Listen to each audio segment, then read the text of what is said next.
شرحی سر کن، بیا ترویج کن در قحطی این سفره نانها را. بیا با خود عصایی هم بیاور، یا که شمشیری که بر آن تکیه بتوان داد مشت استخوانها را.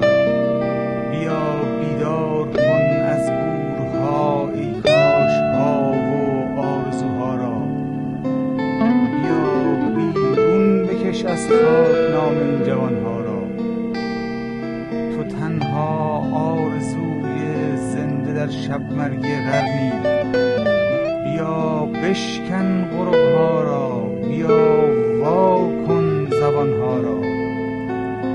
بیا از مرگ برخیزان، بیا ما را خیابان کن،